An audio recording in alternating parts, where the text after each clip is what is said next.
Hello, and welcome back to Strict Scrutiny, your podcast about the Supreme Court and the legal culture that surrounds it. We're your hosts. I'm Melissa Murray. I'm Leah Litman. And I'm Kate Shaw.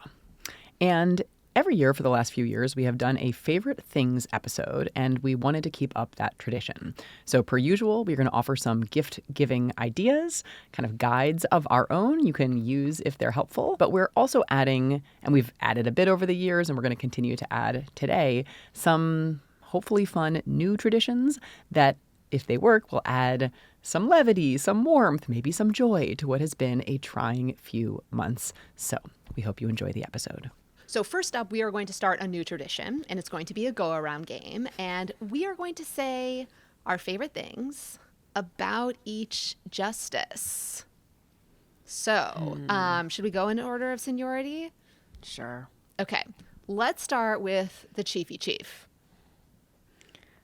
I love that he showed his true colors last year. Oh, that's a good one, Kate. I But he's really mean, not an institutionalist. I think it's hard for anyone with a straight face to claim that now, and I appreciate that the wool has fallen away from the eyes of all. And by not only joining, but actually writing the insanity that it was Trump versus United States and also Loper Bright, I think he showed us who he is, and I think that's actually useful information. I like that. I was going to say, I appreciate that he doesn't do weird shit to cover up his male pattern baldness. I think that's a bold move and respect. I also, this is kind of related to yours, Kate, if I'm going to be forced to say something not about appearances and looks.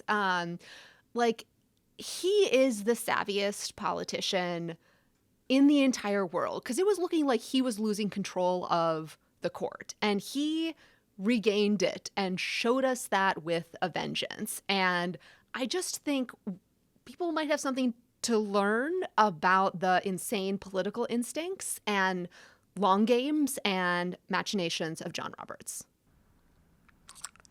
So, yeah, he was like the Tom Hanks character in that pirate movie when Sam Alito was like, I'm the captain now. He's like, no, bitch, you're not, actually. And yeah, I was actually going to also say a hair thing, but I wasn't thinking about his male pattern baldness. I really like that he is committed to the George Clooney circa 1995 male forward Caesar. And I like that for him. And I'm sorry, you're going to have to explain what that means. He really... Is that a haircut? It's like a haircut. It's like it's a very sort of forward haircut. Yeah. A Caesar. So, that's fine. I'm trying to say nice things. Yeah. This is. I feel like this is not the same without JVN, but we will press on. I mean, I don't know if we're going to go hair on all of them. No. But, no. Okay. No, Next up would be Justice Thomas. Who wants to true. go first on this one? I don't know if you guys feel this, but I have sensed this slight vibe shift, which is I think 6 months ago we were pretty sure that if Trump won, he would be out the door quickly to make space for somebody much, much younger. And I think his ego is getting in the way and he's not going anywhere, at least right away. And that could save us from someone 40 years younger than him, which I appreciate. So that's what I'll say about Clarence Thomas. I don't know if it's ego in as much as what would the utility of giving him private jet travel and fancy vacations be if he weren't on the court? So I'm going to make this. I like that he is just so unabashed about it. Like, the man had a whole separate income stream that basically duplicated his actual salary. Well, so what I was going to say is he seems to be good at asking for things without asking for them, right? Like the conversation that ProPublica reported between him and the Republican legislator where he was like, unless you raise those salaries, you're going to get some retirements, after which, the billionaires stepped up to basically offer said alternative funding stream. The guy knows how to drop a hint. Passive aggressive. I like it. Yeah. Okay. So next up would be friend of the pod, Samuel Alito. What can I say about Sam? So my favorite thing would be every hero needs a villain, and I feel like he is very good at being ours. So thank you, Sam. He gave Leah a whole book, and I will always appreciate that. I'm gonna go be shallow. I do think it's amazing that he's managed to be post 70, and his skin looks relatively supple. It has fallen off in the last couple of years. I'm not going to lie. He was a lot better when we started the pod, but still pretty strong. And I also like how supportive he is of his wife. And her rights. And her flags. So, next, Justice Sotomayor. So, I think it is truly admirable the pains she goes to continue doing her job, like with such care and attention, you know, to details and to every litigant, even while her colleagues are just embroiled and descending into madness. You know, I think about, Kate, you mentioned your colleague Karen Tani's foreword to Harvard Law Review about how the court curates its own docket, right? And like the cases that it chooses to give attention to and the litigants it chooses to give attention to. And I think Justice Sotomayor really models someone, right, who gives attention to every case and every litigant in a way that is really admirable. I have recently had occasion to reread the immunity decision, and that dissent remains one for the ages. And I just really appreciate that she gave us that in this unbelievably shitty term the court had last year, that it produced that dissent. So I obviously like a lot of things about Justice Sotomayor, but I think related to the court, my favorite thing about her is she is always willing to try and find the kernel of good in her colleagues, even where most of us might really question if it exists. Like she's on we've this. Been going around saying our favorite things about all of them. No, but I mean, she really digs deep. I mean, she's on this like girls trip with Amy Coney Barrett. I mean, she really tries to make it congenial, and even when I don't even know how she does it. So good for her. Yeah. Justice Kagan. Justice Kagan. I like how cheeky she is. Yeah, so that would definitely be one thing. I feel like I have repeatedly expressed this, but the utter frustration she evinces, sometimes with cheekiness, sometimes with like barely concealed rage. But the frustration like she clearly has at the stupidity and hackishness of her colleagues and some lower court judges is so eminently relatable. I love it. And I also think the way she writes not makes me, but like helps me want to stay in the fight and to keep fighting, right? And it feels like a shout of like, we ride at dawn that is just like energizing. And I feel that way about both her writing and her persona and substantive questions during oral arguments. Like it is profoundly energizing to listen to her eviscerate and also listen to her lift up advocates who deserve both of those kinds of treatment. Like listening to her, as we've highlighted with Solicitor General Prelogger, essentially just serve Prelogger these pitches that Prelogger uses to make these extraordinary arguments, and also the kind of like unsparing contempt that she demonstrates towards some of the advocates who appear before her and deserve it. Always polite and always graceful. But I do find like a real jolt of energy often comes from listening to her at oral argument. I think she's super cheeky. I also appreciate that she goes on this like summer tour where she goes to the Ninth Circuit Judicial Conference, and basically it's just like, why can't we have an ethics code? Does anyone follow it up on that? Like, what's the problem? Yeah. I mean, she's just basically trolling, and everyone's like, yeah, why can't we have an ethics code? She's like, I don't know. Like, I think it'd be great. I'd be down. I love that. Yeah. She's great. All right. Neil Gorsuch. Neil M. Gorsuch. I like that he brings geographic diversity to the court. So I like that his self-satisfaction makes him easy to criticize or okay to criticize without seeming like I am going too far or like we are going too far, just because like he's just so... He makes snarking Neil. fun. Right, exactly. He justifies snarking, basically. I like that he wrote a book that someone, not us because we don't have time, but someone is going to write an extraordinarily satisfying takedown book review of. Please, I'm putting this out to the universe because his book has, I think, some profoundly dubious characterization of some basic factual dimensions of some of the cases he talks about. And we just recently finished our hate read book review of Josh Hawley's Manhood, The Masculine Virtues America Needs. And I don't think we have it in us to do the same to Gorsuch's book, but I really would like someone to. And I appreciate that Neil wrote a book that will make that easy for the right reviewer. So next up, Justice Kavanaugh. You can keep the silence in.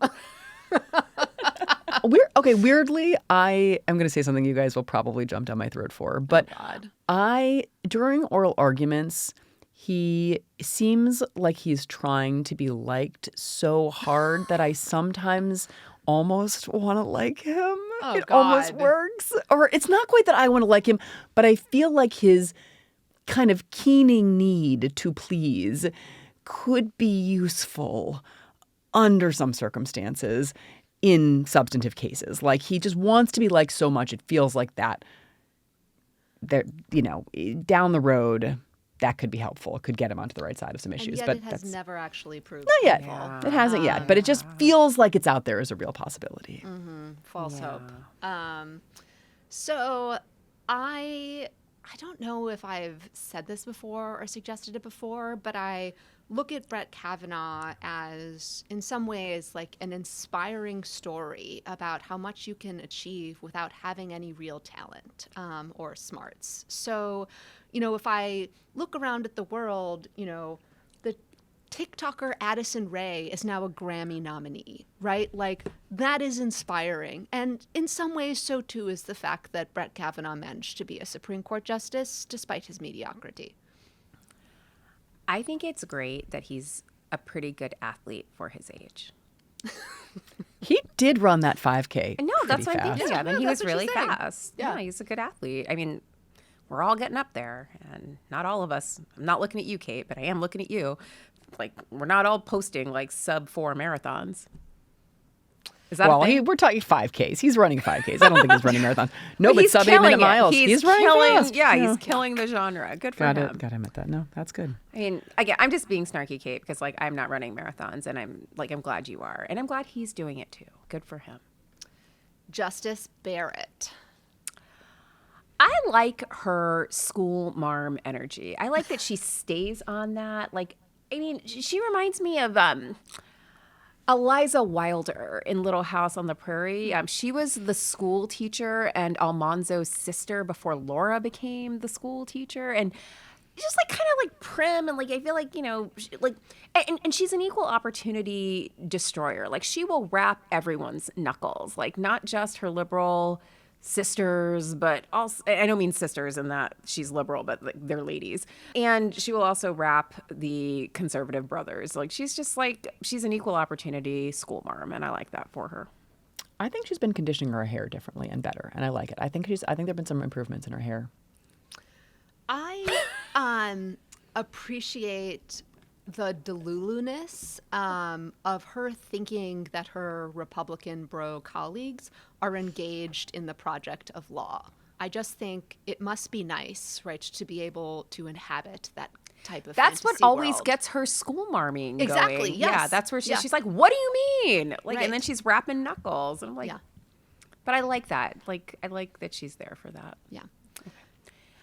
All right. Last. Finally, last but certainly not Definitely least, not least. Justice Ketanji Brown Jackson. Favorite thing about Justice Jackson? Go, Kate. I mean, that she decided to be the first Supreme Court justice to like take a turn on Broadway, like legendary. I love that.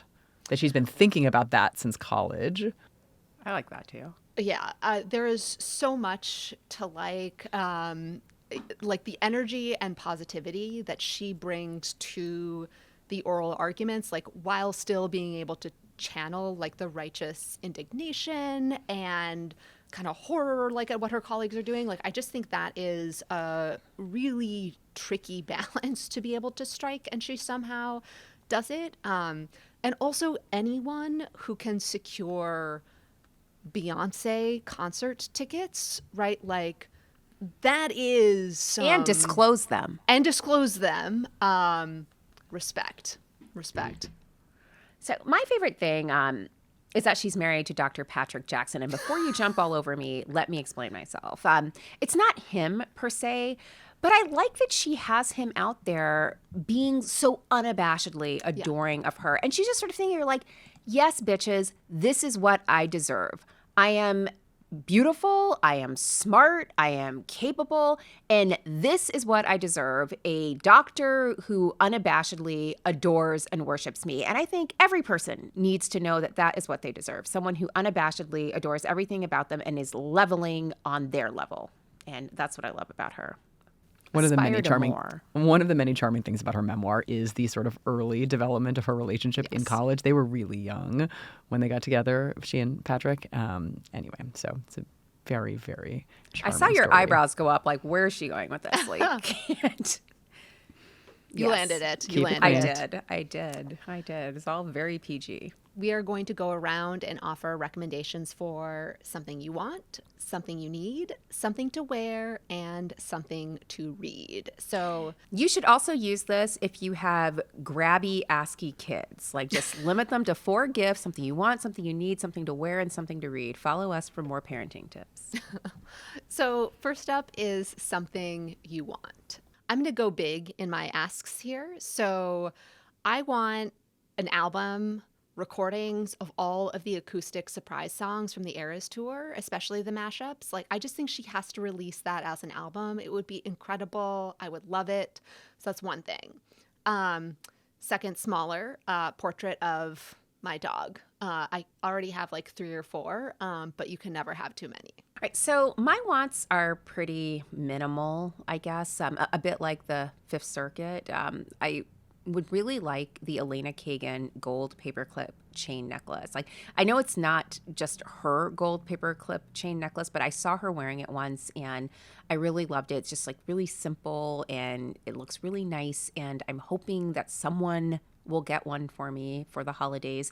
Quince has a very good one, but lots of other jewelry stores like Ana Luisa have them as well. But it's just kind of a classic thing and you can layer it. It's really great.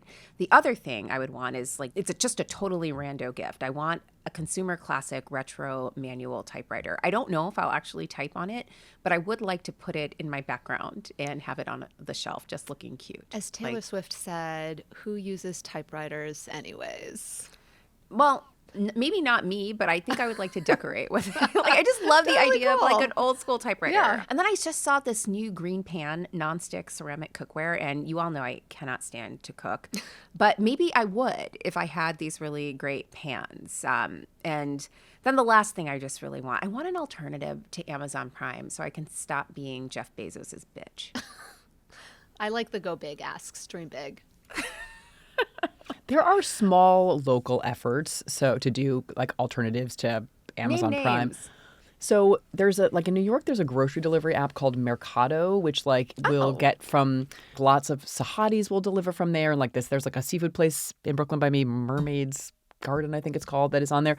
Anyway, so they do like Eataly now also. Anyway, so if you want to like avoid Instacart and Whole Foods / Amazon, but for grocery delivery, Mercado, I think, is an alternative. There's like an annual fee, but it might be worth it. But you're saying that's not everything under the sun I need. No, But it's impossible for somebody to enter the market and be a genuine competitor. So I think you need to replace with multiple alternatives that fill some of the Amazon-shaped gap. What I need is someone to send me like 3 styrofoam balls and some acrylic paint and pipe cleaners the night before a diorama is due. Like that's hard. what I need That is someone who's hard. going to do that in 2 days. But or I do less. think you said something come up completely offhand to me the other day about going to the Legos website.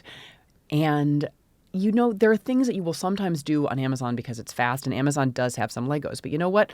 You know where you can find a lot more Lego sets? If you go to the fucking Lego website. Yeah. And so I actually ordered a couple of really good sets from the Lego website. So yes, do you have to like sometimes, depending on whatever device you're using, Jeff enter Bezos, your credit bitch. cards? Yeah. Well, no, I'm saying you have to. It's a little. That is the cost, and the benefit is like the ease and seamless transactions. But sometimes you have to put in a credit card. Just make yourself spend a couple of extra minutes doing your online shopping in order to diversify the places that you give your monies beyond just Jeff Bezos.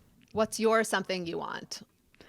Okay, so a couple of things that I want. I feel like this might be related to that necklace that you mentioned. I have not seen Elena Kagan's paperclip necklace, but I do have a paperclip-ish necklace from a designer named Jennifer Fisher.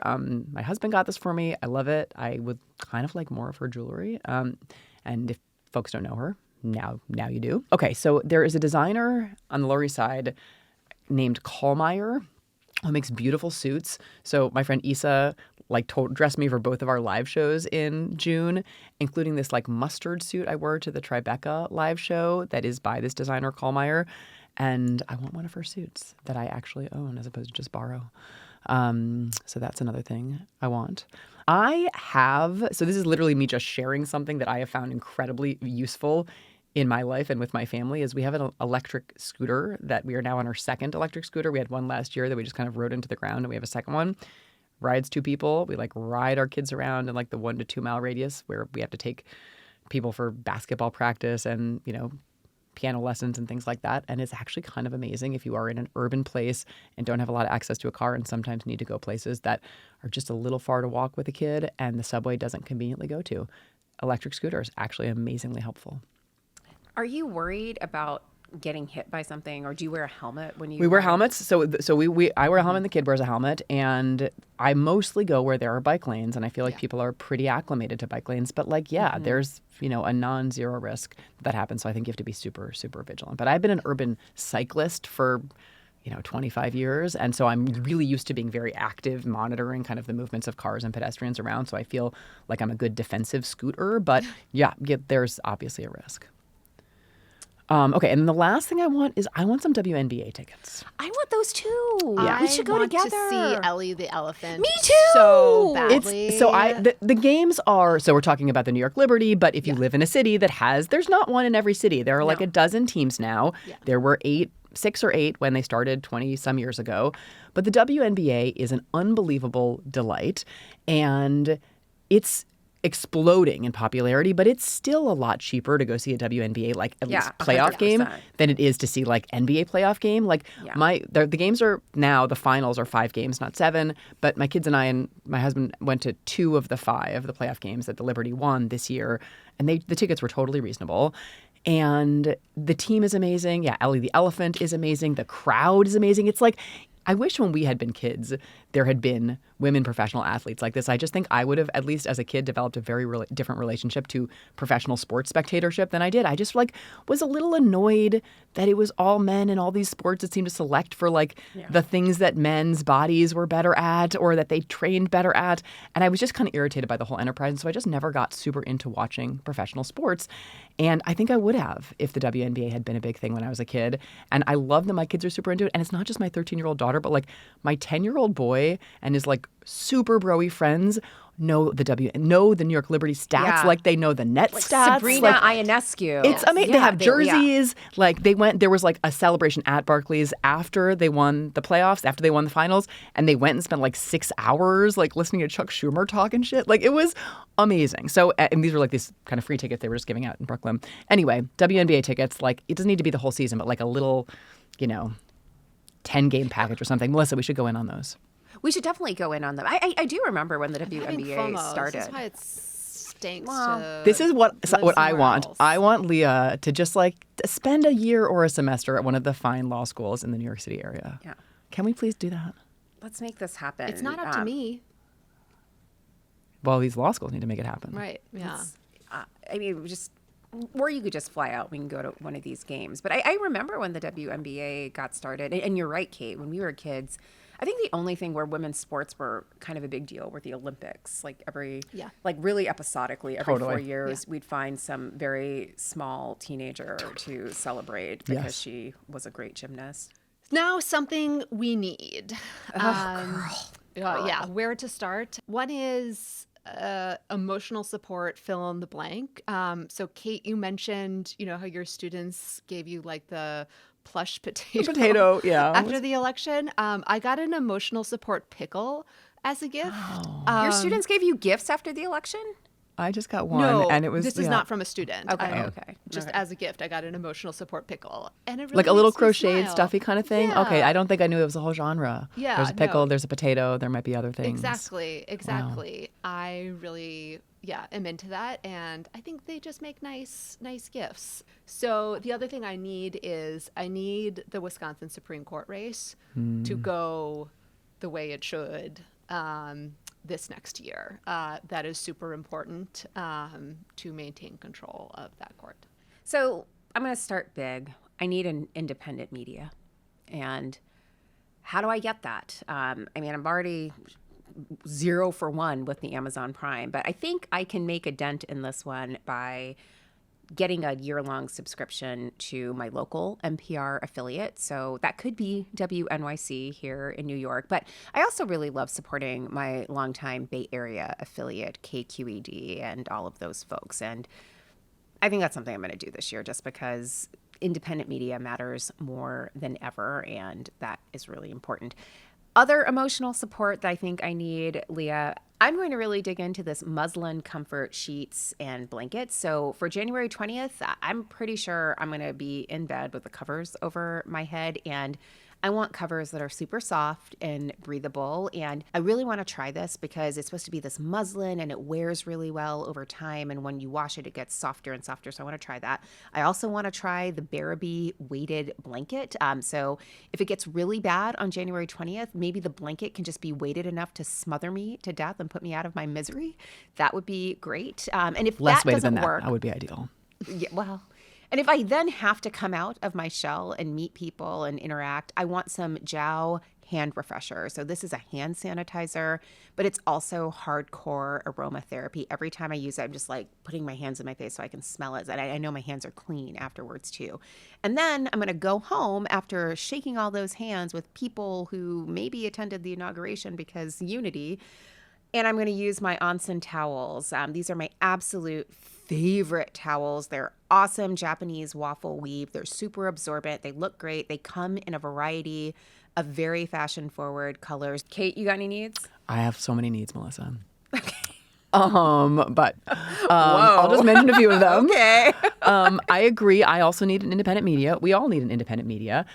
Sometimes employers will even match contributions to nonprofits, including nonprofit media orgs. So that might include NPR or ProPublica. If you're in New York, the City is a relatively new outlet. If you're in Chicago, the Chicago Reader is being revived as a nonprofit. So these are all places to support and to check to see if your employer will match your support of to double your impact. That is like a real thing. Okay, so we do need that. One thing I feel like I have, but I probably need more, and I also just think we all need in our lives, are group chats. I just feel like group chats are actually a very important social media. Maybe you guys know this. Like I'm on it. I'm not super active on it. I feel very conflicted about it. I'm very happy not to be on Twitter anymore. I do think the vibes on Blue Sky, as we have noted, are very good, and so I check Blue Sky pretty regularly. But the places that I find like the most fulfilling in sort of digital life are just various group chats. Oh, yeah. We have one we're on with Melody all the time. I have various kind of like girlfriend groups. My husband and I have like a couple with groups that people we were tight with when we lived in DC, my family group chat. And those are just these spaces that, there's not like strangers reading your words and you're not, reading sort of strangers or like loose mutuals words. It's just like your people. And that is, I feel like, the kind of digital interaction that actually is really healthy and generative. And so I feel like less social media, more group chats. I do like our group chat. Yeah. I love group chats. They're great. All right. So we've done something you want, something you need. Now I think it's time for something to wear. So Leah, what would you like to wear in the new year? I am obsessed with Skims Soft Lounge. Like that fabric on the pajamas is It's really nice. so nice. I change into it seriously like every evening after like 8 p.m. I love it. I love it. It's like actual loungewear. It is. So I cannot recommend that enough. I also am obsessed with the Cozy Earth Viscous from Bamboo crew neck. I put it on every morning when I do physical therapy. Like, it has this really nice, like, buttery fabric, but it's also light. And so when I, like, work up a sweat, it doesn't feel, like, too heavy. I really, really like it. Also super into the Real Real online consignment, basically where I get all my workwear now. And they just have amazing deals. So also the Real Real. Melissa's been mentioning these for years. I have not ever tried the I've Real been Real. on the I should Real do Real it. since 2013. Wow, I don't think I knew they've been around that long. Yes. I actually ran into, I think, the GC of the Real Real, or the associate GC, and like just completely fangirled. And she's like, no one's really approached me like this before. It's like, get ready. Get ready. The whole Strict Scrutiny team's on board. All right, I will get on board before next year, Yeah. before our next favorite things. And I'm going to make sure you do. Like when I showed up in Austin wearing a wool blazer. It was and September. I was like, it was really hot. And Melissa was like, I've seen this blazer too many times. You need to change your clothes more, and also not wear a wool blazer in Austin in September. And that was true. And maybe a Real Real is the solution to that problem. I think it is the solution for you. I was just like, it was uncomfortable because it was so warm. It's a beautiful blazer. It's fine. It's nice. Oh, it's an Argent blazer. It's very nice, but it was the wrong. It was seasonally off. Seasonally off. That's okay. That's why I'm here for you. I'm here to tell you these things in a non-judgmental but judgmental way. Little judgmental, yeah. All right. So wait, so in addition to the Real Real, what are your something to wear recommendations? So if you're going out and you're wearing like a fancy dress and you want like a smooth line, or you just want to make sure that you've got lots of support with your outfit, I cannot recommend highly enough Honey Love shapewear. It's really fantastic. It smooths everything. And the best part is your internal organs don't move around. It's not like you're like, whoa, is that my kidney that's now like It's up not by a my literal liver? corset? No. Yeah, Okay. it's exactly. I mean, there was this period where people were really into waist shapers because the Kardashians were into it. And like, I mean, honestly, it just looks so uncomfortable. Like, this is not that. It's just really nice and it's comfortable. It's easy to get on. I mean, some of the shapewear, like, I mean, it's like hydraulics. You're trying to get into that. You need a spotter. This is much easier and very effective. I really like it. So I highly recommend Honey Love. And they've got lots of different kinds of shapewear for all kinds of things. I really love the Aritzia Super Puff belt bag, which holds a little bit more than the very ubiquitous Lululemon fanny pack, but it's still very lightweight and stylish, comes in a lot of different colors and different fabrics. It's fantastic. This is not a clothing recommendation, but I am totally into Danessa Myricks Yummy Skin Blurring Balm Powder, which is this really interesting, like, no makeup kind of foundation situation. Like, you take a little brush and you just dab it on, and it kind of just blurs your skin tone. So you don't need more makeup on top. It just kind of smooths everything out, and a little goes a long way. So you pay like $39 for this, but I think it will literally last until the rapture. It's so, like, it's just a little goes a really long way. And then finally, I really love the Veronica Beard iconic scuba dicky jacket. So it's a classic blazer that you can wear on your own, or they have these little zip-in inserts that you can use to change the look. But here's my caveat. It's crazy expensive. It's almost $700 for the blazer, and then it's even more. Well, it's not even more, but it's in addition for the inserts.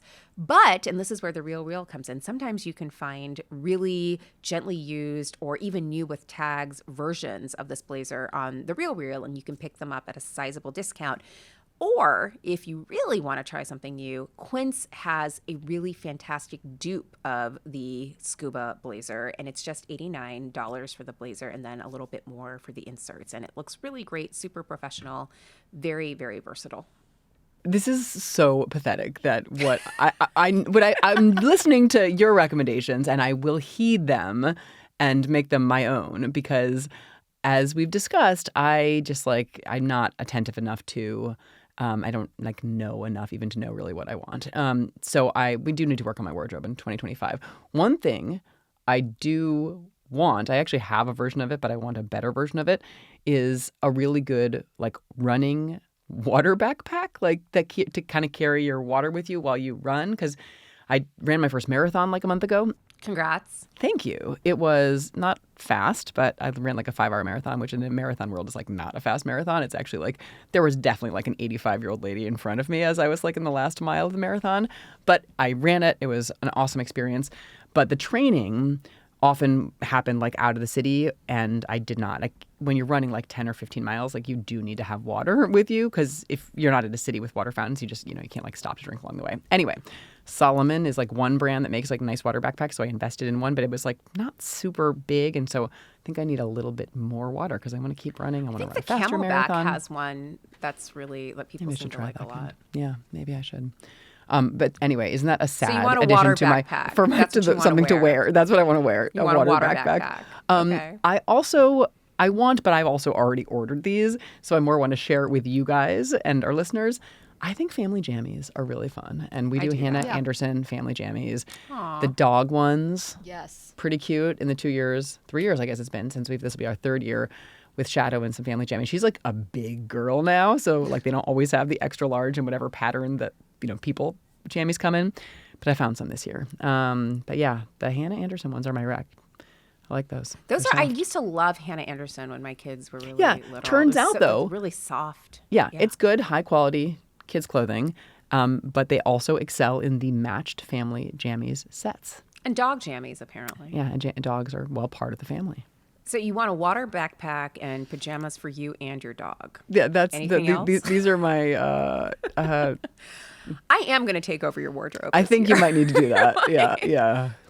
So, final category is something to read. We will start with some friend of the pod favorites. So some of our, I think, collective favorites from, people who are friends of the pod. One is Vigilante Nation by John Michaels and David Knoll. This is a book about kind of laws that are empowering vigilantes, as the title suggests, kind of like SB8 and other laws like it, and kind of what that structure is doing to our democracy. Second is The Interbellum Constitution by Alison LaCroix. This book is a phenomenal, rich, exhaustive look at federalism before the Civil War. I think so much of the book is really going to change how we teach and understand federalism going forward. So would definitely recommend that. Also, Anti-Democratic by David Daly, understanding and unpacking the different anti-democratic pathologies, within the United States. So those are, I think, kind of the group ones. My particular ones that I loved last year, you might have heard me mention this in the bookshop.org ads, but Bright Young Women by Jessica Knoll, I absolutely loved. It's not a bright, happy book, but it's just like a very powerful read from the perspective of, the victims of a Ted Bundy-like serial killer, and it's fantastic. It just like looks at all of the different ways that like misogyny infected like our understanding of the crimes, the coverage of the crimes, the way they were dealt with. It's really, really good. Funny Story by Emily Henry, another delightful read. You Should Be So Lucky by Kat Sebastian, another kind of like romantic book that, has some like light fun elements to it. The Women by Kristen Hanna, I think that was pretty popular this last year. Fight Like Hell by Kim Kelly, about the history of the labor movement.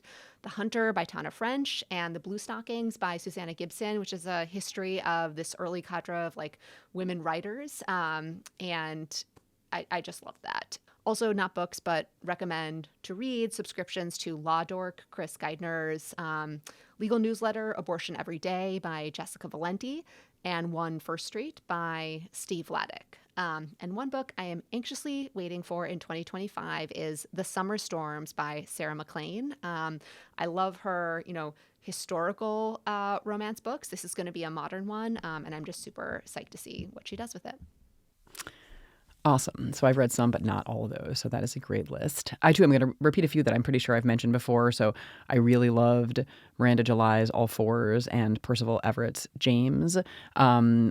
I mean, just the formal conceit of James was just so brilliant, and I was a little bit like, I don't know if I even like love Huck Finn that much. Do I need to reread? It was a little bit like Demon Copperhead. I was like, do I need to reread David Copperfield to actually read and get Demon Copperhead? And the answer is absolutely not. James is, for many people was like the best book of the year. It is a retelling of Huckleberry Finn from the perspective of Jim in the book, James in this book, who is the enslaved person who accompanies Huck on and Tom Sawyer for part of it on this, kind of journey down the river to an island and much, much, much more. And I don't want to say too much about the formal conceit and the language of the book, but it is stunningly brilliant in conception and execution. I absolutely loved it, and highly, highly recommend it. Octavia Butler's The Parable of the Sower I had somehow never read and read sometime earlier this year, and it's set in 2024, which is pretty wild and has shockingly current resonance, including there's dystopia and political figures who will just like ring very, very current, even though the book is, decades old. Elena Ferrante's Days of Abandonment I had never read, even though, I've read other books of hers, and that's a tough but really excellent book.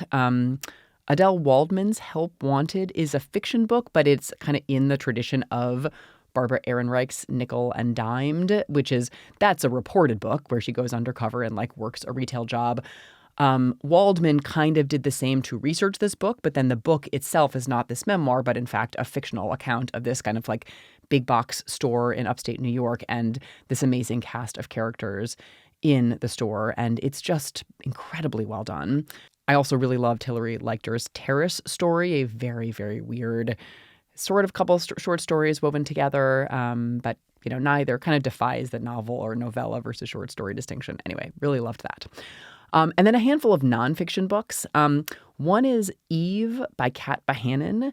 I'm not sure if I'm pronouncing her last name properly, but it is kind of an evolutionary biology book about women's bodies and has chapters on everything from menopause to breastfeeding to why women are better distance athletes. And it is lyrical and beautiful. She's like a PhD in fiction, and she's not a doctor or a PhD scientist, but it is deeply researched medicine and science in the book. And I thought it was incredible. And then we've had on the show before the authors of a couple of wonderful books that Leah didn't mention. So I did want to shout out Rebecca Nagel's By the Fire We Carry and Dylan Penningroth's Before the Movement, two extraordinary books published in the last year. By the Fire We Carry has made like several best book lists. Mm-hmm. And then Dylan Penningroth's Before the Movement and Steve Vladek's Shadow Docket just won the Order of the Coif Book Award, both of them. So, yeah. Two more. One, I finally read David Blight's Frederick Douglass, Project of Freedom, a Douglass biography that got a lot of praise when it was published a few years ago. I say read, but I actually listened to it. But it's beautifully read. And, I don't know, 20 hours or something. So it takes a long time. But I highly recommend it if you have not read it. And then I reread To Kill a Mockingbird with my 7th grader who was reading it in 7th grade. So last spring, she's in 8th grade now. And I'm glad I did. I actually, as a lawyer, had not revisited it. I hadn't revisited it since I was a kid. And so I really enjoyed that. So that's what I got. Okay, those are all really good ones. I also read James, and we talked about it. I thought James was absolutely fantastic. I also like Percival Everett's Erasure, which is the basis for the movie American Fiction starring Jeffrey Wright, which is fantastic as well. And that got me down a big rabbit hole where I figured out that one of my favorite authors, Danzy Senna, is Percival Everett's wife, which I did not know. And Danzy Senna had a great debut novel back in the day called Caucasia, but she just wrote a new book this year called Colored Television, and it's just a fantastic novel. She's a terrific writer in her own right, and Colored Television is a hilarious send-up of academia and literary culture, and it's about Jane, a mixed-race writer and college teacher who is desperate for money and struggling to finish her second novel and somehow talks her way into a meeting with a Hollywood producer who is making a sitcom about a biracial family, and it's kind of hilarious. So highly recommend that. I also read Jonathan Eag's King: A Life, and it is just amazing. It's going to be the definitive biography of Martin Luther King. It won the Pulitzer Prize for biography this year. Just absolutely fantastic and sweeping and amazing. So highly recommend. I also loved Colm Toibin's Long Island, which is the sequel to his wildly successful Brooklyn. And this one finds Eilish Lacy 20 years later trapped in a marriage on Long Island with Tony, who was her love interest in the first book. And there is a surprising turn of events that requires her to return to her Irish hometown and reconnect with old friends and an old love. And I'm just going to leave that tantalizing detail there. I also read Ilyan Wu's Master Slave Husband Wife, an epic journey from slavery to freedom. And this was also a Pulitzer Prize winner. And it is just absolutely fantastic. It reads like a novel, but it's actually nonfiction about these two enslaved people, William and Ellen Craft, who basically went undercover to escape from Georgia to the north, and then everything that follows. It's just absolutely amazing. So riveting, and just, it should be made into a movie. Full stop. Fantastic. And then my last one, which is absolutely fantastic, is Rob Sears' The Beautiful Poetry of Donald Trump, the strictly unauthorized version. And Sears realized after reading some of Donald Trump's tweets that this is a man who has a way with words. And so he combed all of Trump's tweets and all of his speeches for signs of poetry and realized that if he just rearranged some of the phrases and words, beautiful verse emerged. And the results are stunning and surprising and, of course, hilarious. And I highly recommend it. It's completely sold out on bookshop.org because it's that great. Okay, so that is, I hope, a useful list of book recs for your book gifting and just general reading pleasure in the coming year, or over the holidays and in the coming year. Let's now mention a couple of podcasts. And I just have two that I wanted to mention, but I'm curious if there are others that you all are listening to that we should tell our listeners about. The first is one that friend of the show, Cliff Sloan, flagged for me. It's called Ear Witness. And it's a story of DeForest Johnson, who really appears to be, I haven't listened to the whole, it's like 8, I think, episodes, but really appears to be an innocent man who has been on Alabama's death row for a quarter century for the murder of a police officer. He was convicted basically on ear witness testimony, which is where the title comes from. So I'm really enjoying that and looking forward to finishing it. And I also want to mention a podcast called Less Radical, which is about Dr. Bernie Fisher, who is a fascinating figure who really revolutionized our understanding of and treatment of breast cancer. The show was produced by our own fabulous producer, Melody Rowell. The thanks that Dr. Fisher got for his revolutionary work was being dragged before Congress for a misguided hearing that destroyed his reputation. And the themes of the podcast are just all too familiar. Politicians strong-arming scientists, women being cut out of their healthcare choices. And it's a 6-part series. Episodes are all out now if you want to binge it. All right, mine are pretty quick because I don't have time to listen to any other podcasts but the ones on the Crooked Network. But when I do, I listen to Mind Your Own with Lupita and Nyong'o. This is by Lemonada, and it's a storytelling podcast in which the Oscar-winning actress narrates stories from the modern African diaspora. It's really great. There's also a really terrific podcast. It's a series called Rebel Spirit with Akilah Hughes, and it's a documentary where Hughes goes back to her hometown in Florence, Kentucky to convince her town to abandon their longtime high school mascot, the Rebel, in favor of the humble Southern buttermilk biscuit. What ensues is a very richly reported meditation on race and culture and sports. Really fantastic. And then finally, this isn't a podcast, it's a Netflix documentary, and it's called Yacht Rock, the documentary, and it's absolutely fantastic, and I will not hear a word against it. It is the Meghan Markle of 1970s, 1980s music documentaries, and I loved it.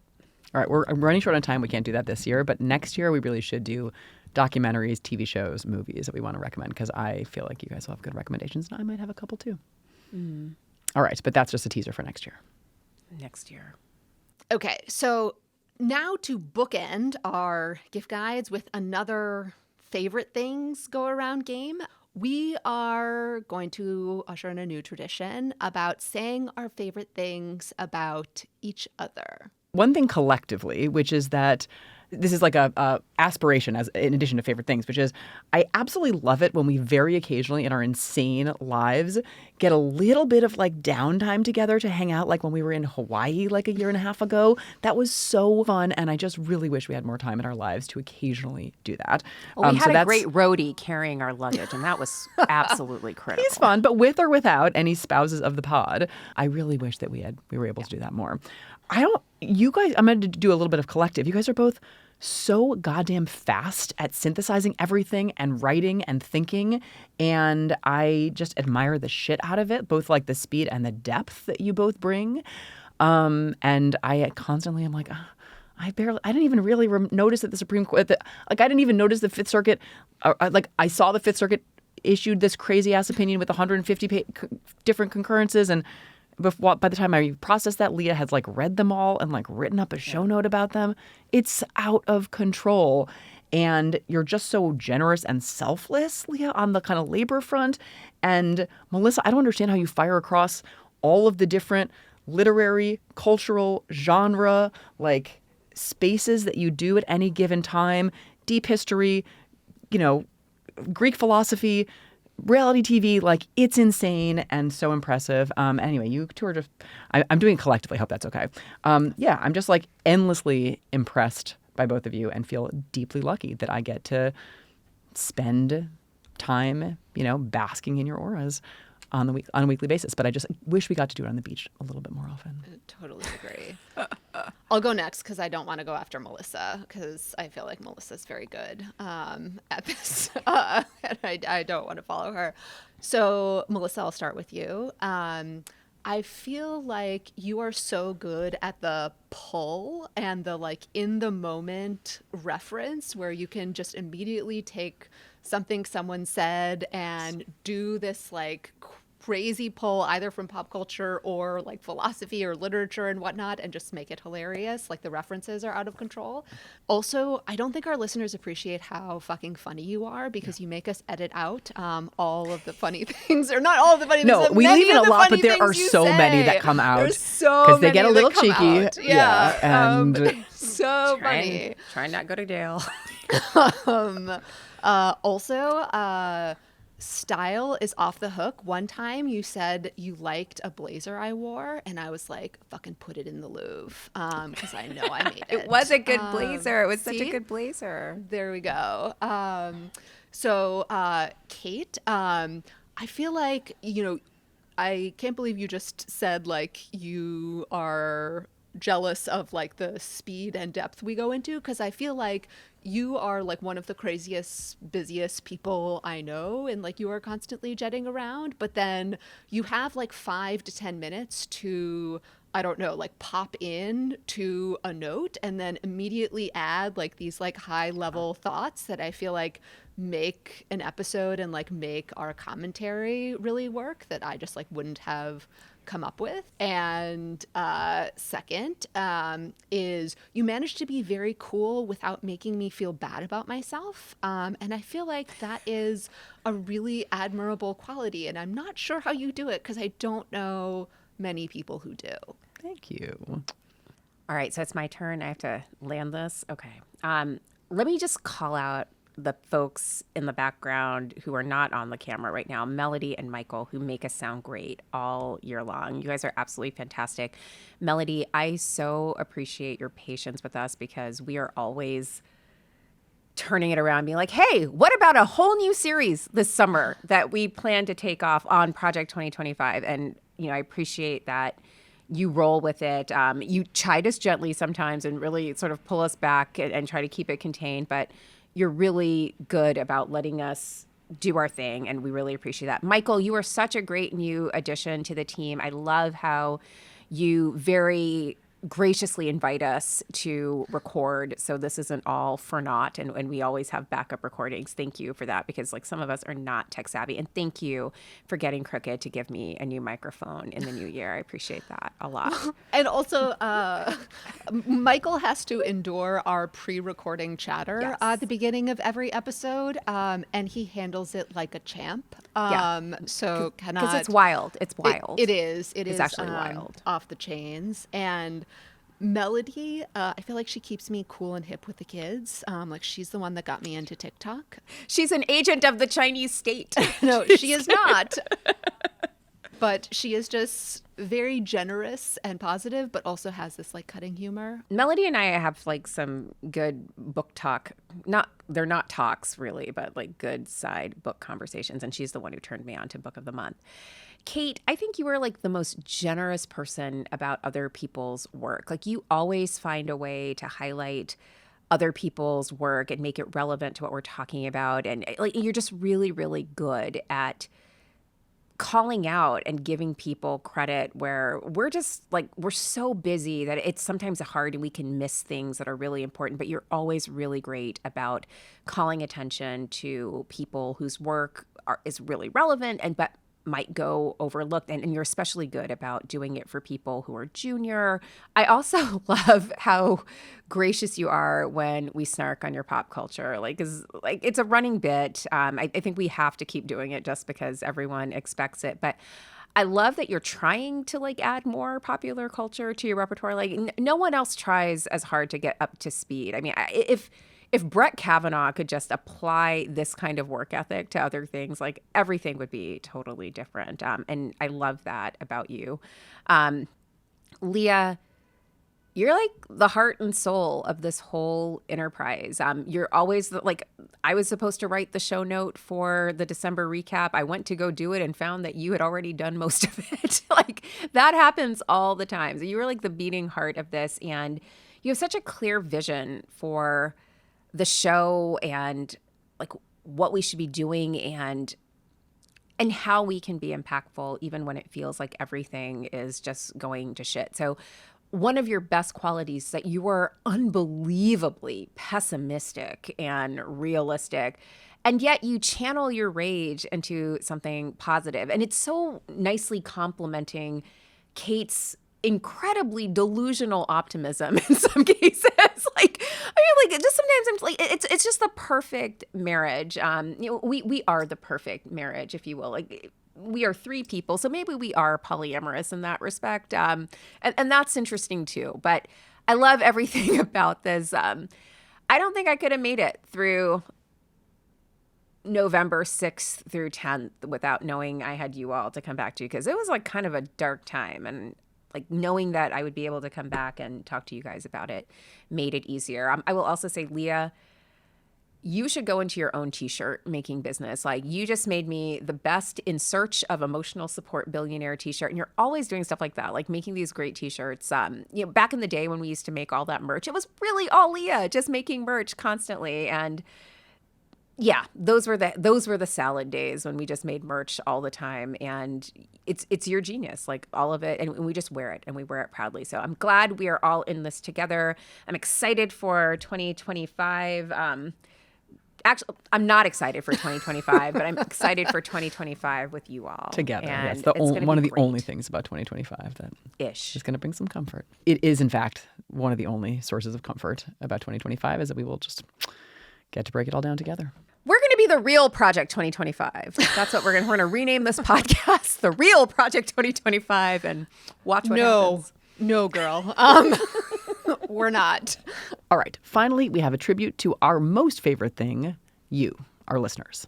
Earlier this year, we asked you to send in voice memos telling us a little bit about yourself and when you listen to the pod. And a brief kind of side note here, a special thank you to the listeners who responded to my desperate cries and pleas when I needed to go to the Eras tour after I couldn't go this past summer. And they literally made it possible. So Gianni Janke, Jennifer Buttrick, Laura Petto, Alyssa Frederick, like the insane like grace and generosity you showed, like was like truly moving. And I now have a video of myself seeing Cornelia Street live in which I like burst into tears the moment like I realized like what song is playing. And yeah, I just cannot even articulate like how meaningful that was. But back to the listener voice memos. Okay, so we can't play all the listener voice memos, but we did listen to them all, and they mean so much to us. Our reviews aren't always the kindest, and there are challenges to doing the podcast. And again, the best thing about this is you are listeners, and we wanted to give you a taste of the Strict Scrutiny audience that makes this all possible and this community so wonderful. Hello, ladies. Or should I say bonjour, mesdames? Hi, Strict Scrutiny. I'm coming to you from Zug, Switzerland. Greetings from Germany. From the Upper Valley of Vermont, New Hampshire. I'm calling from the Great Southwest. I am an AP US government teacher and debate coach who works at an international school in Taipei, Taiwan. I'm a financial analyst listening to you from my home in Newcastle, Australia. I just finished my second year of law school at the University of Oklahoma College of Law. I'm Isaiah. I'm a first-generation law student, and I just finished my 1L year at Mizzou. I am currently a law student in the southeastern United States, also known as Hell. I have completed my PhD and started a position as assistant professor of musicology at Wichita State University. I am a veterinary student at the University of California, Davis. I'm in Mill Valley, California, and I sell real estate here. I'm listening to you from Butte, Montana. I'm an attorney who works on offshore fisheries. I'm actually a physician. I practice anesthesiology here in North Dakota. For work, I'm an applied mathematician working on problems in the ocean domain. I'm a dairy farmer in Wisconsin. I'm a sign language interpreter from Melbourne, Australia. I am a bat biologist. I'm a patent examiner. I am an OBGYN and a full-time abortion provider in Chicago. I always listen to the podcast on my Monday morning runs. And I have had Strict Scrutiny in my ears on cross-country flights, on cross-country drives. I am a mother to a 9-month-old, and I have been listening to the pod during my maternity leave, and what I wanted to recognize you for was empowering me to be a court watcher. That is a genuine train sound. And in my small French town, I listen to you and I shake my head thinking that we are living in a strange world at a strange time. I've been listening a lot while mucking horse pens and stalls, and given the Supreme Court decisions y'all have been going through, just feels like the fact that I'm actually shoveling horse manure is relatable content. You've helped me learn about the law whilst flinging a lot of poop. I mean, it's literally got to be in the thousands of pounds by this point. So thank you for inspiring me, each and every one of you, for being true to who you are and making law approachable and fun, even in the face of the demise of our democracy. I am just so appreciative of all your work and for making the Supreme Court and all its shenanigans so accessible. Now I listen to your podcast to keep abreast of how the right is dismantling the rule of law and get ideas for how I can help defend democracy and civil rights. It feels like a voice of sanity and reason. You guys allow me to process it along with you and release all of that rage that I feel. As a fellow Swiftie, I'll say that I definitely enjoyed the collective excitement over Taylor releasing the Tortured Poets Department. I think that Taylor should absolutely make an appearance on the show. I love you guys, and thanks for the Taylor Swift references too. I'm really just going to keep doing abortions by day and keep listening to you all by night. Keep on fighting the good fight. And I'm sipping a Martha Rita and a Jenny Tonic, cheersing to you three. Please know that somewhere out there, there's a pretty run-of-the-mill transactional attorney brewing coffee in a firm and saying out loud with a grin, all I ask of our brethren is that they take their motherfucking feet off our necks.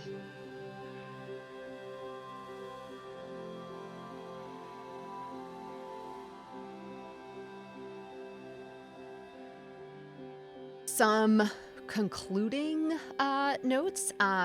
If there are positive or unhinged court developments you want us to highlight in the new year, please feel free to write in with them. We love being able to celebrate the great things some of our listeners are helping to do.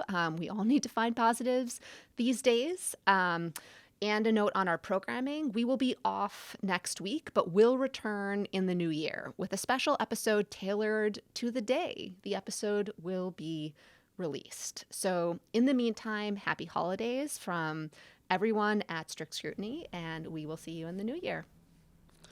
Before we go, some additional thoughts. From gripping hidden histories to mysterious cold cases, Crooked's limited series are your ultimate road trip or cozy couch companions. Whether you're driving to your in-laws, relaxing in front of the fire, or just avoiding those awkward family convos, unravel the mystery of a prominent judge's death in Killing Justice. Follow the shocking transformation of a Chinese civil rights activist into a MAGA Trump supporter in Dissident at the Doorstep. Or immerse yourself in the hidden history of America's largest police force with Empire City, the untold origin story of the NYPD, named one of the top podcasts of 2024 by Time Magazine, Vulture, and the New York Times. You can binge these series and more, including Strict Scrutiny, at crooked.com or find them wherever you get your podcasts.